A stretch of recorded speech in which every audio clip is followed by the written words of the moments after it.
In Illinois, you could go to jail for taking a selfie with a bear. Welcome back. So today I thought it would be fun kind of coming off the heels of the Chandler 55 update, which if you haven't seen that recap, definitely go check it out. While I was researching that when that news broke, I came across a couple articles about new laws regarding animals that are either hitting the ballots this November or are already in effect this year. And so I thought we could kind of go over them. I'll give you my thoughts, you guys can give me your thoughts, and we will see kind of where this takes us. The first article I came across was one from National Geographic kind of outlining a bunch of new laws for 2024. So I'll go through a couple that I kind of have a personal, experience with or something like that. I'll definitely leave the link below so you can read up on them yourself. But the first one I wanted to do, this law in Illinois. So the way that they tout this is that if you take a selfie with a bear, you could go to jail and get jail time, which is true. But there are, more definitions in there. I have also linked the law down below, but it is basically saying that if you are in the vicinity to be able to interact with a bear or another non-human primate, which is usually some kind of monkey, you could possibly go to jail if you are showing that you are interacting with them or have the ability to interact with them. And so what they define that as is direct contact, meaning physical contact or proximity where physical contact is possible. So if you're gonna go to the zoo and take a selfie with a bear in their enclosure, you're not gonna get in trouble. Is coming off the heels of a couple things. So there was a woman who posted a picture of her, or a picture was posted of her, where she's just around these bears, like literally maybe to that pillow. That's how close she was, just taking a picture.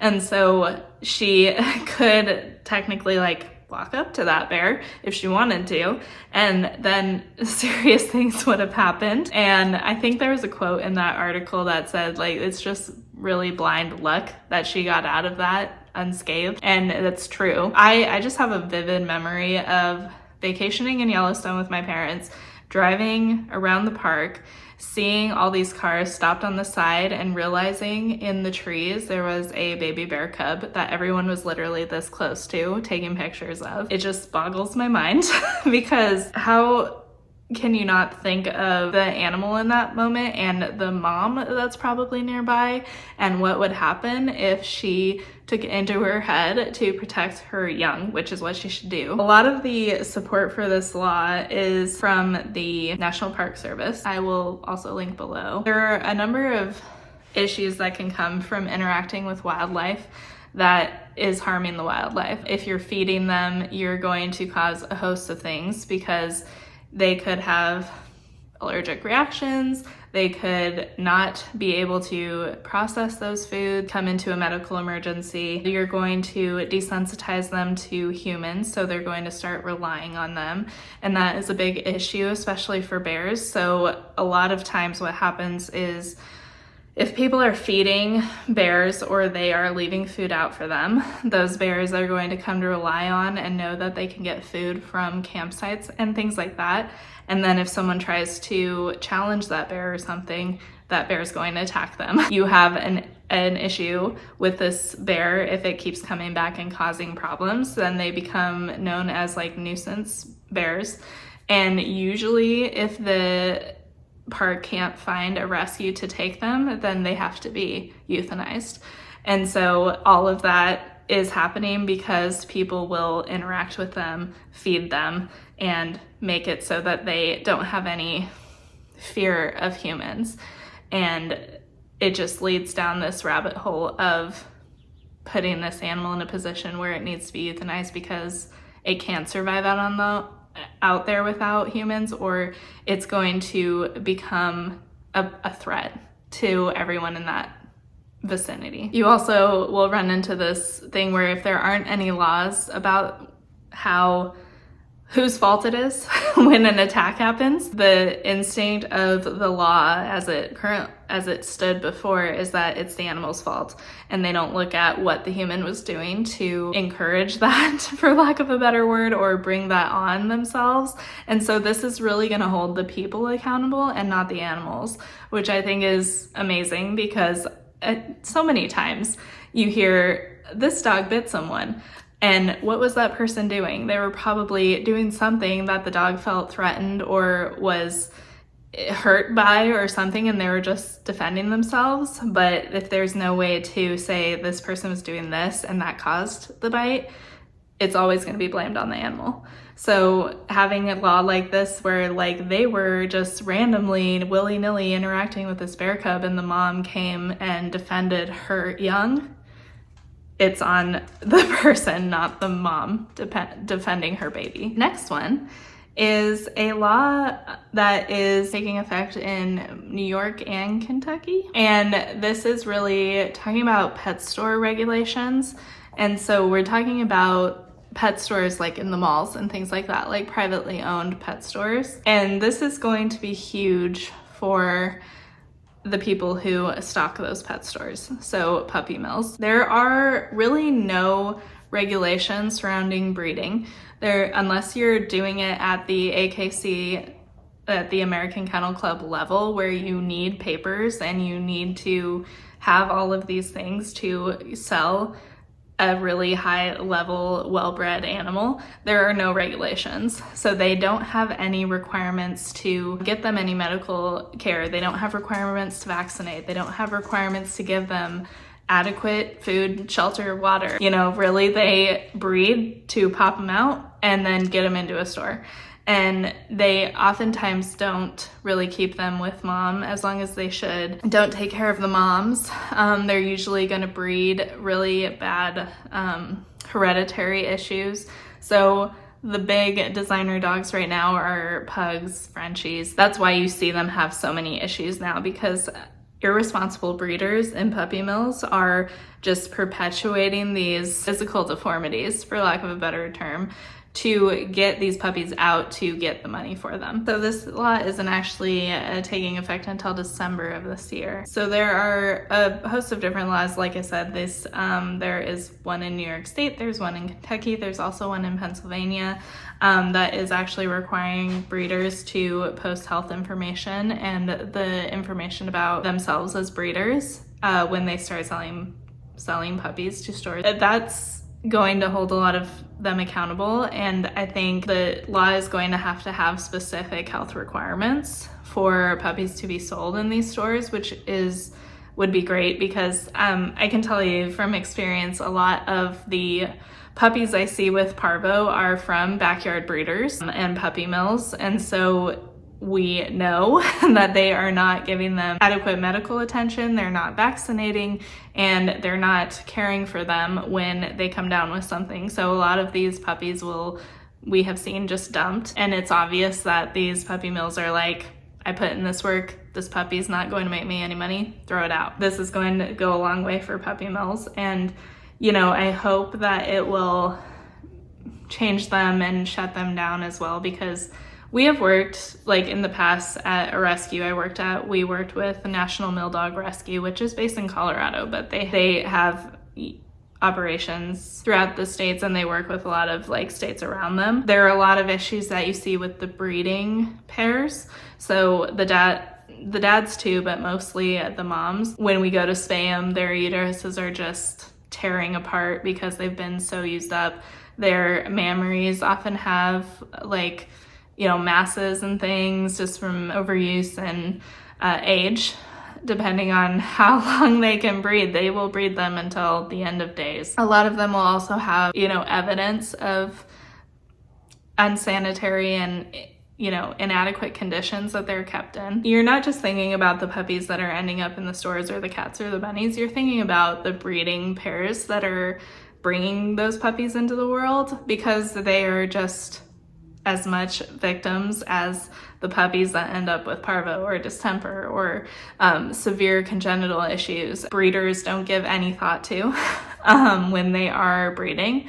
They are just seeing them as numbers and money. When they get sick, they just toss them out. Hopefully this will go a long way to stopping puppy mills and at least holding them accountable, so that if people want to keep breeding, they do it in a little more ethical way, caring more for the animals. Of course, there are breeders that do get medical care and do keep an eye on their breeding pairs and, you know, do it in a good way. But at the end of the day, they are there for the money. Do they know when to stop? A lot of these things are things they don't think about until their animals stop. That is really great to see, especially in so many states. There are a lot of states trying to fight this, but the way to do it is just, there's no, you know, formula for closing the puppy mills in your state, and there are always going to be backyard breeders that just keep doing it. And, you know, I drive down the road and see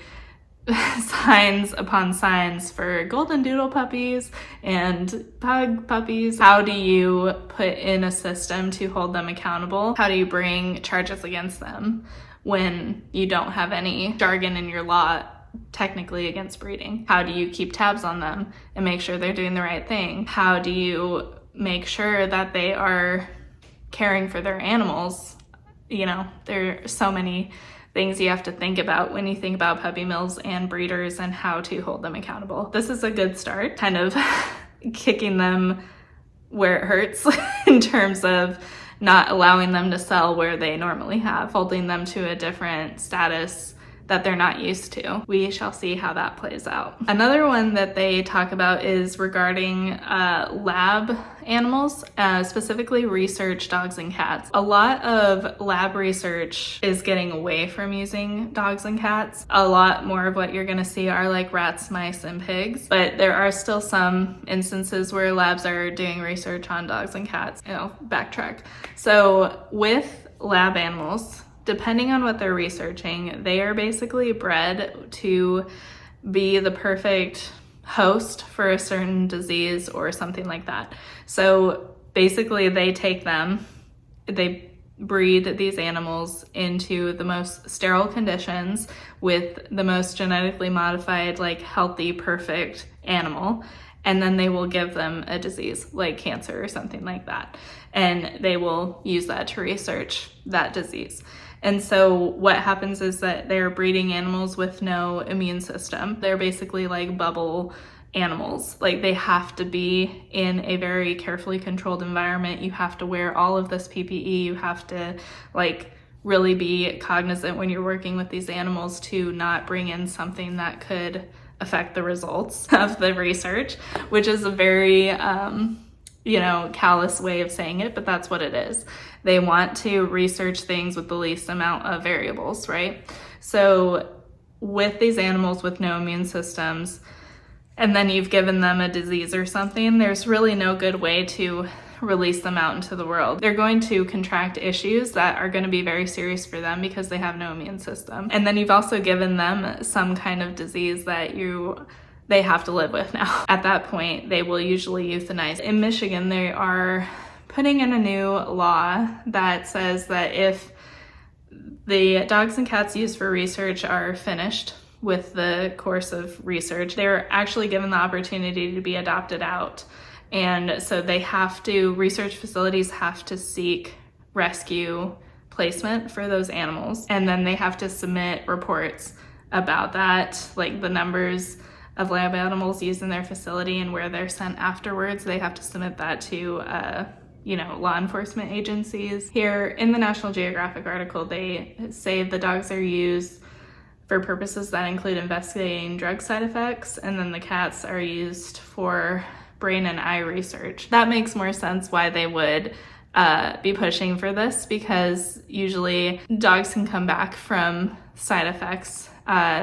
Depending on the drugs, they might have some kind of neurological issues or something. In general, it can be flushed out of their system and they could lead a normal life. So there are so many that just get euthanized because they're done with their research and they're not thinking they could live lives outside of the research facility.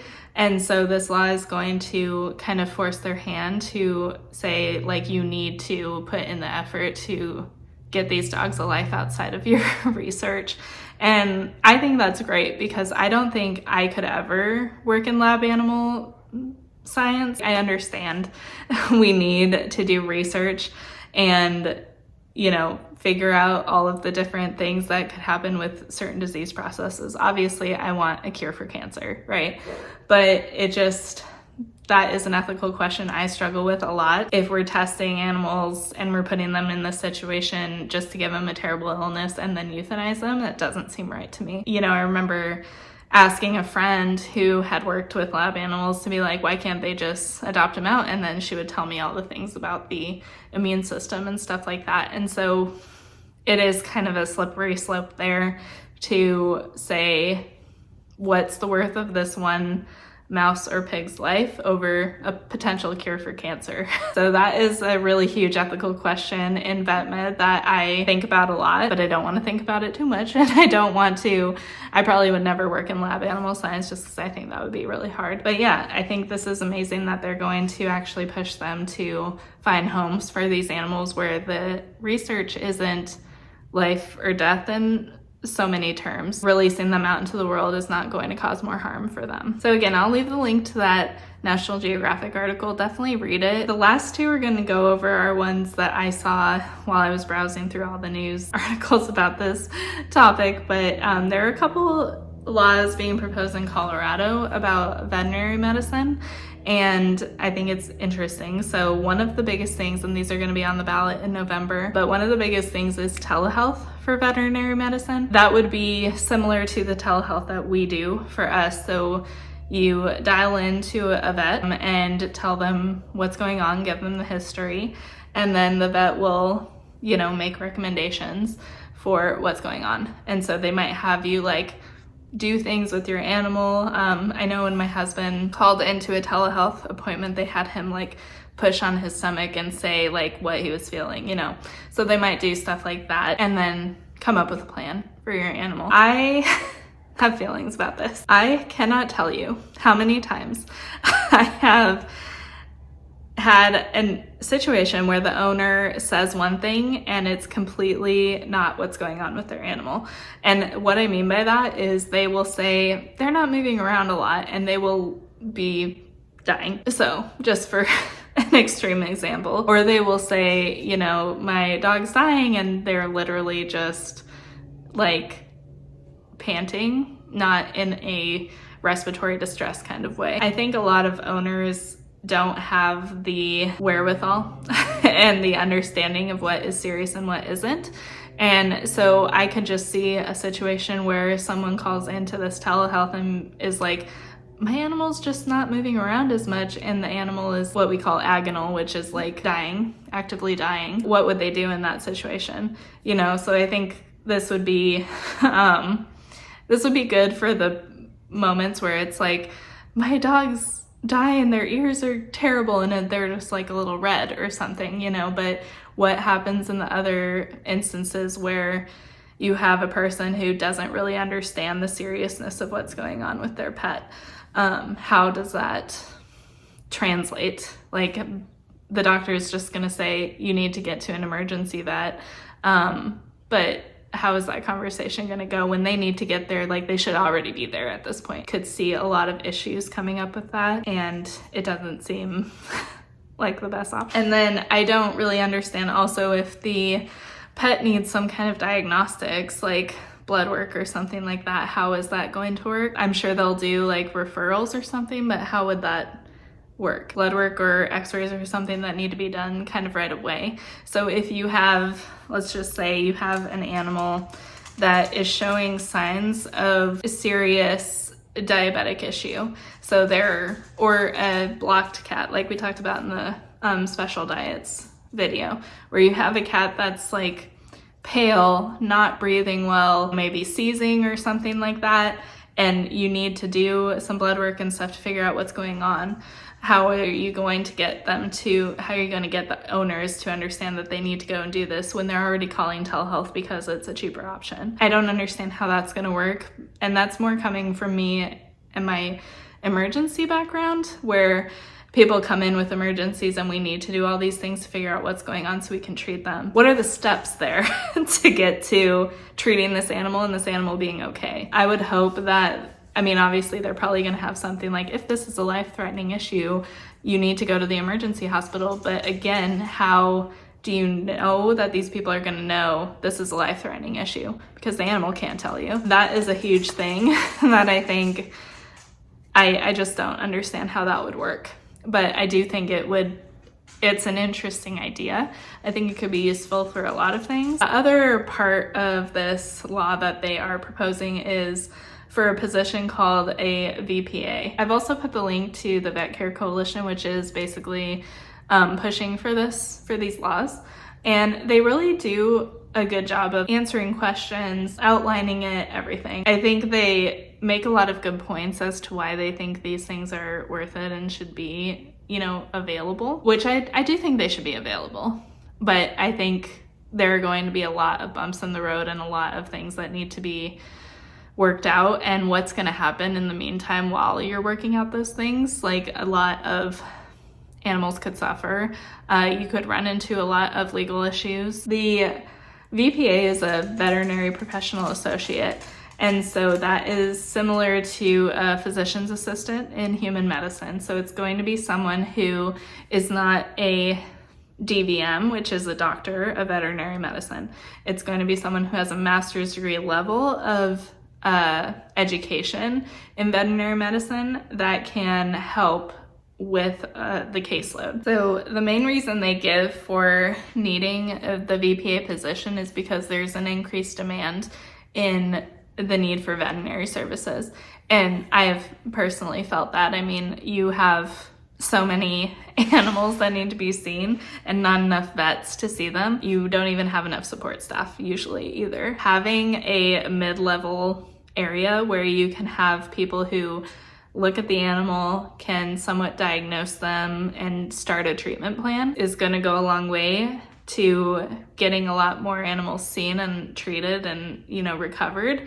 And then if they, feel like they need a vet, if that person would say, like, I recommend the vet actually look at this, then they can do that. But if it's just, a run-of-the-mill, like, my dog's had diarrhea for a couple days, okay, they can say, I'm going to prescribe you this medicine, let's see what happens. And then they can also follow up with them and see if it worked, if it didn't work, what are the next steps for that.